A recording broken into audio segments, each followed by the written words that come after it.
Hi అండి, అందరికీ నమస్కారం. నేను మీ జానీ. ఈరోజు వీడియోలో బన్ దోశ బ్రేక్ఫాస్ట్ రెసిపీని చూపించబోతున్నాను. ఇడ్లీలు దోశలు తిని బోర్ కొడుతున్నప్పుడు ఈ బన్ దోశని ఒకసారి ట్రై చేయండి. టేస్ట్ అయితే సూపర్గా ఉంటుందండి. పైన క్రిస్పీగా, లోన సాఫ్ట్గా చాలా బాగుంటుందండి. బన్ దోశని ఈవినింగ్ స్నాక్స్ కింద, మార్నింగ్ టిఫిన్ కింద కూడా చేసుకోవచ్చండి. ఈ దోశని చేయడం పెద్ద కష్టమేం కాదండి. వంట రాని వాళ్ళు కూడా ఈజీగా చేసేయవచ్చు. అంత సింపుల్ ప్రాసెస్ అండి. ముఖ్యంగా బ్యాచిలర్స్ కూడా ఈ బని దోశని ఈజీగా వేసేసుకోవచ్చండి. ఈ దోశకి సైడ్ డిష్గా పల్లీల చట్నీ కానీ పుదీనా చట్నీతో తింటే టేస్ట్ అయితే సూపర్గా ఉంటుందండి. తినే కొద్దీ తినాలనిపిస్తూనే ఉంటుంది. ఈ క్రిస్పీ అయిన బన్ దోశని ఎలా ప్రిపేర్ చేసుకోవాలో లేట్ చేయకుండా వీడియోలోకి వెళ్ళిపోదాం.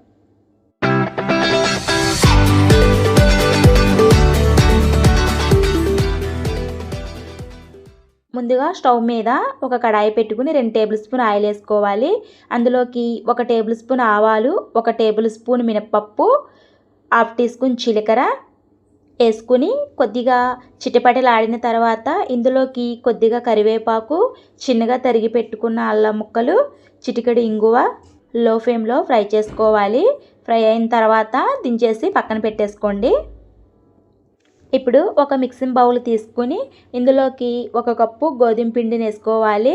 అదే కప్పుతోటి 1/2 కప్పు పెరుగును కూడా యాడ్ చేసుకోండి. పెరుగు బదులు మజ్జిగ అయినా వేసుకోవచ్చు. పుల్లటిది వేసుకుంటే మంచిదండి. పైన క్రిస్పీగా, లోన సాఫ్ట్గా వస్తాయండి బన్ దోశలు. ఇస్పర్తోటి కలుపుకుంటూ కొద్దిగా వాటర్ యాడ్ చేసుకుంటూ కలుపుకోవాలండి.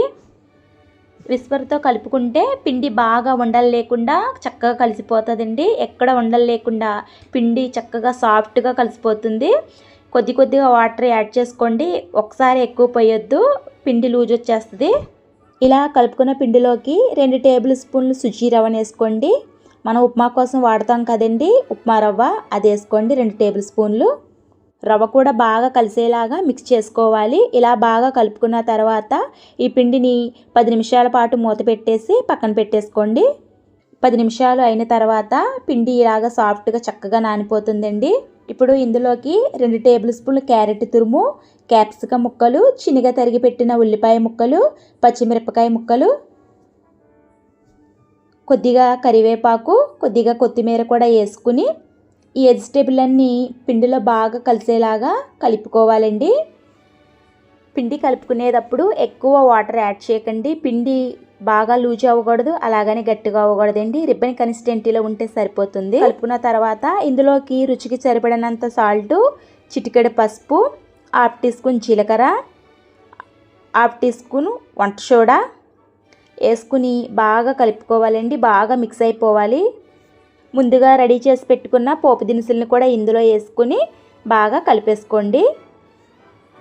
పిండి ఈ కన్సిస్టెన్సీ నేను వీడియోలో చూపించే విధంగా ఆ కన్సిస్టెన్సీలో ఉండాలండి పిండి. అలా ఉంటేనే బన్ని దోశ చక్కగా వస్తాయండి. ఇప్పుడు స్టవ్ మీద లోతుగా ఉండే కడాయి పెట్టుకోండి.